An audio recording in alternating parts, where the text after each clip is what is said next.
eu estava conversando com você no WhatsApp hoje, a ideia é de falar por telefone também para entender um pouco da sua análise e isso pode condicionar também as perguntas seguintes aqui que eu preparei, né? Eu posso talvez adaptar algumas das perguntas a partir do teu raciocínio que você vai elaborando, tudo bem? Eu vou gravar a Tudo conversa, tudo bem, bem. professor? Tá ótimo. Uhum. Maravilha. Certo. Então, Samuel, para iniciar, um dos meus interesses, né, nessa reportagem é compreender um pouco das mudanças no programa, no projeto, agora programa Calha Norte, e também na visão que os militares têm sobre, sobre a Amazônia e sobre as fronteiras. Então, a primeira pergunta é sobre a doutrina de segurança nacional, que de alguma forma orientou a intervenção das Forças Armadas na vida nacional a partir dos anos 50, né? Essa doutrina, ela continua presente de alguma forma nas ações do programa Calha Norte ou na visão dos militares sobre a Amazônia, ou isso já foi superado, agora o que está em voga é outra perspectiva sobre o tema? A doutrina de segurança nacional, ela estará, né, ainda está presente, embora, por exemplo, o ministro Alexandre de Moraes, do Supremo Tribunal Federal, ter acabado com a Lei de Segurança Nacional, né?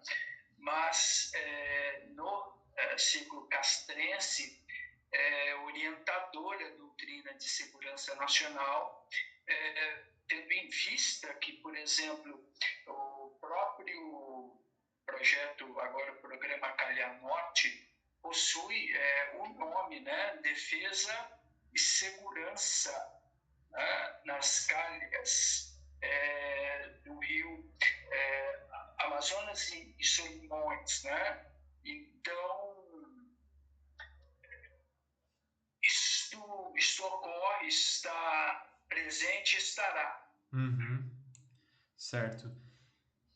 Professor, embora a doutrina tenha permanecido de alguma forma, como você menciona, o programa teve algumas modificações nas últimas décadas, né? A principal, me parece, é que a vertente civil ela se torna preponderante a partir dos anos 2000, com muito investimento, com uma expansão também importante dos municípios e estados abrangidos pelo programa, inclusive para além da faixa de fronteira, né? Queria entender, na sua visão, a que se deve a essa mudança significativa nos moldes do programa e talvez até nos propósitos desse programa, né? Então, vejam, essa característica é uma característica que o programa Calha Norte possui, que o sistema de vigilância da Amazônia possui e que o CISFRON, né, Sistema de Monitoramento Terrestre, também possui, ou seja, não pega muito bem você falar que é um projeto militar. Por isso que a concepção é sempre projeto civil, mas com a aplicação militar, com execução militar, ou que atenda os preceitos militares, por exemplo, muito baseado no princípio de segurança e defesa, né? Uhum.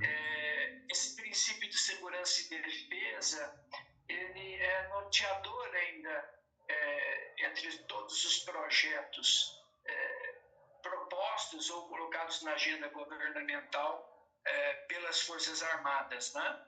Uhum. Então é uma mudança, assim, quando você questiona os militares, os comandos, eles falam, não, é um projeto civil, um projeto governamental, né? Nós somos os executores, estamos à frente, realizando, mas o projeto é civil. Mas há uma mudança aí, porque, por exemplo, a percepção deles do que vem a ser um projeto civil é sempre uma perspectiva assistencialista e nunca autonomizadora. Por exemplo, Uhum. autonomia em relação aos povos indígenas, quilombolas, enfim. É sempre uma tutela, né? Uhum. Entendo. E a própria presença de pelotões especiais de fronteira em terras indígenas ou muito próximo de terras indígenas em alguns casos, ela tem essa característica, né? Me parece também de tutela no sentido de vigilância de alguma forma, né? Então, veja, no programa Calha Norte, houve uma redução de 50%, houve uma chamada depopulação, ou seja, uma desterritorialização desses povos indígenas que vivem nas áreas de fronteira, devido à instalação desses pelotões de fronteira. Uhum. Isso demonstra que é um projeto militarista e um projeto que não tem nenhum compromisso com a população ali, né? Com a Amazônia, com as pessoas que vivem ali, né? No lugar. E aí você também, a sua pergunta que seja uma outra coisa, você poderia refazê-la, porque teria Sim. uma outra... Uhum. É que você comentou em relação à tutela, e eu pensei a tutela também, além do sentido assistencialista, um olhar um pouco de vigilância para que esses indígenas não sejam massa de manobra de organizações ou agentes externos. Tinha essa perspectiva lá atrás, pelo menos, né? Tinha, e sempre teve, né? Por exemplo, eu tenho uma amiga que terminou o doutoramento na Universidade Federal de São Carlos, que ela foi entrevistar um oficial, um general, para a tese dela sobre Sivan, esse oficial comparava os indígenas a árvores, né? Uhum. Ou seja, não há uma perspectiva de desenvolvimento humano, né? E tem uma questão, esses projetos CISFRON, Sivan, Programa Calha Norte, veja, eu discuti muito e tenho discuti isso no âmbito da Associação Brasileira de Estudos de Defesa, num evento regional que eu fiz aqui em 2019, que reuniu aqui a Polícia Federal, os delegados aqui da Polícia Federal, reuniu o pessoal de diversos órgãos, né, que atuam ali na região da fronteira, a Marinha, né, que está aqui próximo de Corumbá. Todos foram, assim, houve praticamente um consenso de que a questão da fronteira é uma questão social, não é uma questão militar, não é uma questão de você fazer ali uma aplicação militar. Você colocar pelotão de fronteira é um meio, é uma das formas, não é uma finalidade em si. Uhum. Se for uma finalidade, é a militarização. Uhum. Não é Entendi. possível. Sim. Né? Nós temos que pensar a fronteira do ponto de vista numa perspectiva social, né? Pensando a região da fronteira, inclusive incluindo nos assuntos de defesa a pobreza na região de fronteira. Sim. Mas não só também a questão da manutenção das reservas indígenas, do respeito ao povo indígena, do respeito à população que vive no local, né? Esses pelotões de fronteira são vendidos como algo que seria uma solução, né? Você militariza a fronteira, quando na verdade a questão é uma questão social que envolve a fronteira, né? A questão da pobreza, que leva, por exemplo, à prática de ilícitos, né? Uhum. Sim. Professor, sobre esse aspecto social das fronteiras, eu fico pensando em outros países do continente, por exemplo, que também têm povos originários, também tem vulnerabilidade social em regiões de fronteiras. Essa solução de militarizar, ou essa aposta na militarização, é uma tendência também no continente, em outros países que fazem fronteira com o Brasil, ou é algo muito nosso, de uma herança da ditadura, por exemplo? Por exemplo, você tem um Civan Peru, Uhum. um sistema de vigilância da Amazônia peruana. Eu me encontrei em 2009 com aquele que era um coronel, vice-presidente do Civan Peru, mas é um Sivan com N lá, né? Uhum. Sivan Peru. O Jorge Cardisch Pulgar, encontrei com ele em São José dos Campos, tá? E eu perguntava a ele, o grande problema ali, porque você tem a região de fronteira, então o radar ultrapassa as fronteiras, né? Uhum. Do Peru para o Brasil e também, no caso do Civan brasileiro, do Brasil para... E aí eu perguntava, no caso, como seria, né? Ele falou, olha, não dá para... Você tem que integrar os dados, né?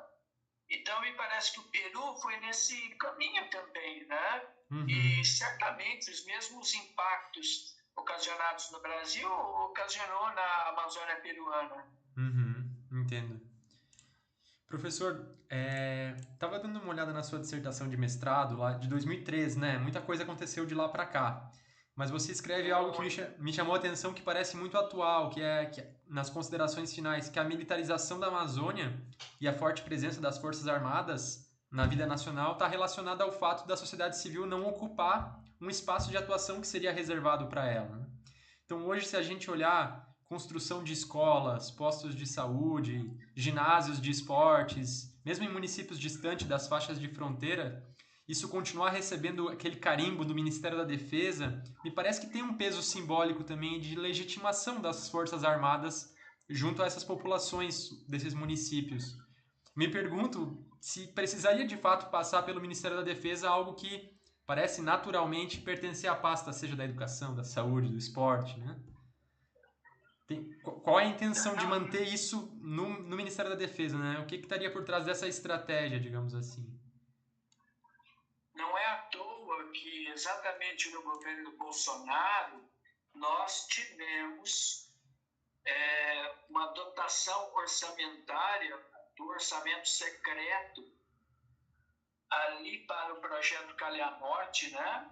Praticamente nós tivemos o que talvez 90%, nós tivemos quase 300 milhões de investimentos ali no projeto Calha Norte, né?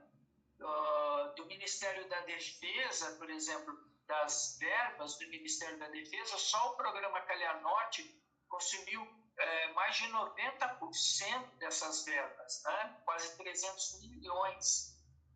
Então, você teve, através do orçamento secreto, das emendas do relator, praticamente uma monopolização do Ministério da Defesa, sobretudo na gestão Braga Neto, que a Braga Neto foi considerada agora, me parece, inelegível, né? Sim, sim. E aí você, então, teve um conjunto um conjunto orçamentário assim, espetacular, maravilhoso, né? E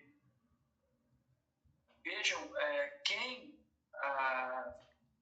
deteve a maior parte dessas verbas foi o senador Alcolumbre, né? Sim, foi o líder, O né? senador Alcolumbre, Uhum. eu tive reuni alguns, estava vendo aqui alguns dados, o senador Alcolumbre foi um dos senadores que mais assim, atingiram, que conseguiram, né? Ele conseguiu 264,2 milhões agora em 2022 do orçamento secreto.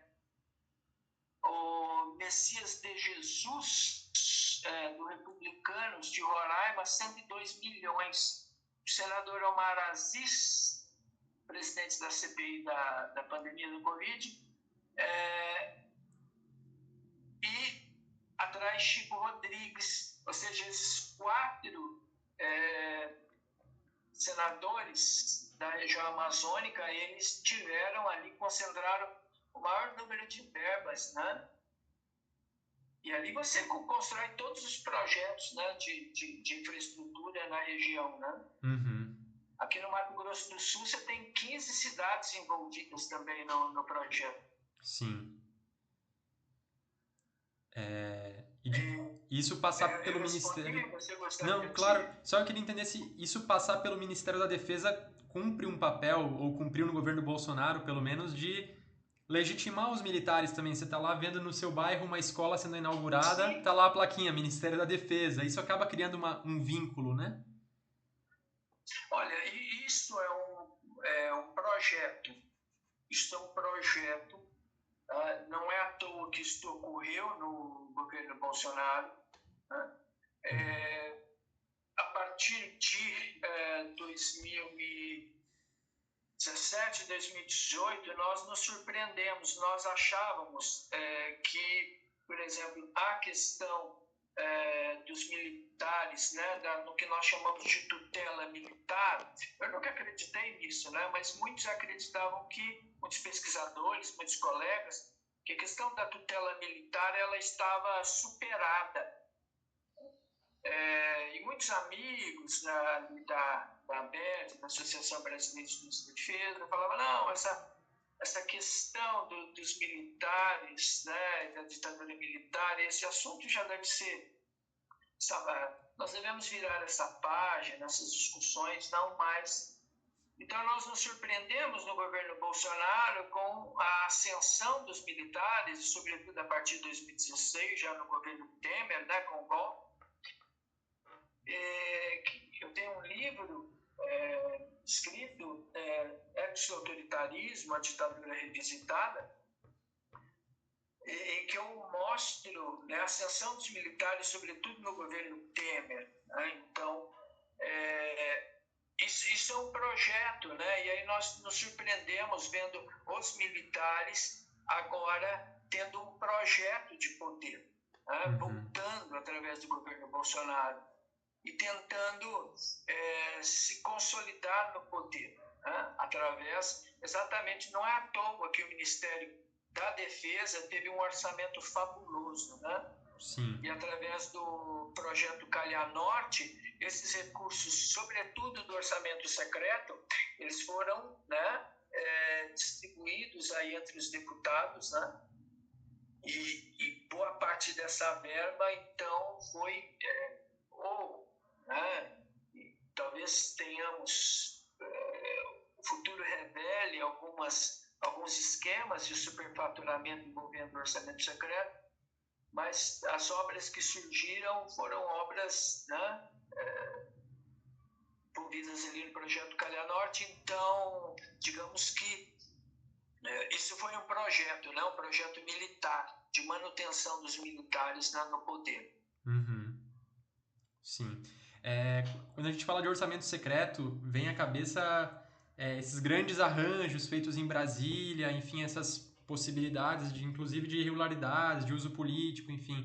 Mas colocando a lupa, digamos, no programa Calha Norte, são vários também, várias suspeitas de irregularidades nos municípios, né? Problema grave de fiscalização mesmo. Então, Romero Jucá, por exemplo, foi alvo recentemente de mandado de busca e apreensão.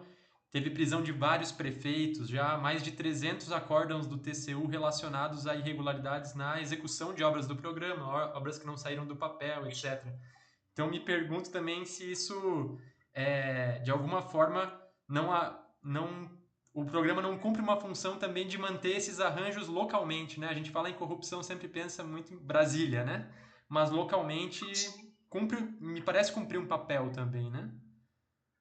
Quando eu falo que este foi um projeto militar, eu estou me referindo exatamente a isso, né? Porque quando você libera o orçamento secreto, fabuloso, quando o governo Bolsonaro deixa, né, a distribuição de verbos do orçamento à Câmara através de Arthur Lira, quer dizer, você tem aí o estabelecimento de um pacto, né? E um pacto que Arthur Lira tentou consolidar no governo Lula, tentou fazer com que o governo Lula mantivesse, eu não sei em que medida isso foi continuado ou descontinuado, mas é um projeto, é uma aliança que envolve as obras estratégicas para o Brasil, né? Mas como todos os projetos que envolvem obras, né? Que envolvem sempre há os desvios de recursos, né? Sempre isto em outros projetos, o Civan também, o Civan teve ali, né, acusações, inclusive teve a CPI do Civan, onde se apurou irregularidades ali em relação às verbas, né? E não é diferente no programa Calha Norte, né? Uhum. Então, sem sombra de dúvidas, isto significa a formação de uma consolidação de uma aliança política através essas emendas ao relator, né? Uhum. Chamado orçamento secreto. Sim. Samuel, para finalizar já a nossa conversa, eu queria te ouvir sobre as perspectivas em relação ao governo Lula. Que os 2 primeiros mandatos Sim. do Lula eles foram caracterizados também por um aumento de orçamento, de verba para as Forças Armadas de maneira geral e para o programa Calha Norte, com uma certa revitalização do programa a partir dos anos 2000. Depois de tudo que a gente viveu, incluindo recentemente o 8 de janeiro, enfim, queria ouvir a sua avaliação sobre que condições o presidente Lula tem de lidar com essa questão, com esse nó da República, digamos assim, e posicionar os militares nas funções que são reservadas a eles, né, pela Constituição. Então, eu tinha essa esperança também com o governo Lula, e sobretudo no que ocorreu no governo Bolsonaro, quando os militares assumiram a pasta da saúde, né, Pazuello, e aquilo que foi apurado pela CPI do Covid, né, CPI da pandemia, que está ainda precisando de uma apuração, mas o que nós estamos vendo são algumas coisas pontuais vindas em processos do Supremo Tribunal Federal. Está avançando muito mais a questão da elegibilidade de Bolsonaro, enfim. Mas, então, nós achávamos que o governo Lula poderia iniciar o processo de desmilitarização, mas a atual intervenção nos aeroportos do Rio e em São Paulo demonstram o contrário, né?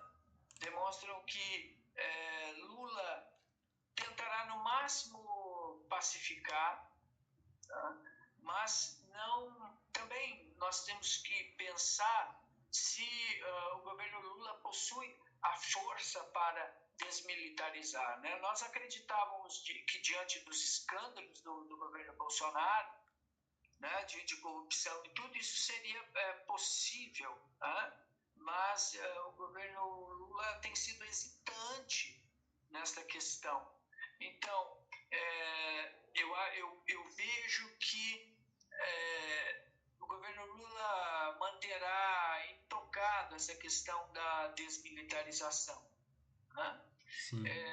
Tendo em vista também que precisamos lembrar que o governo Lula, o segundo governo Lula, tentou fazer uma revitalização da indústria de defesa no Brasil, onde houve um grupo da revitalização formado por jornalistas, formado por, também jornalistas, né, mas por várias pessoas da sociedade, né, a classe política, juízes, um conjunto imenso de pessoas favoráveis à criação de um complexo industrial militar no Brasil.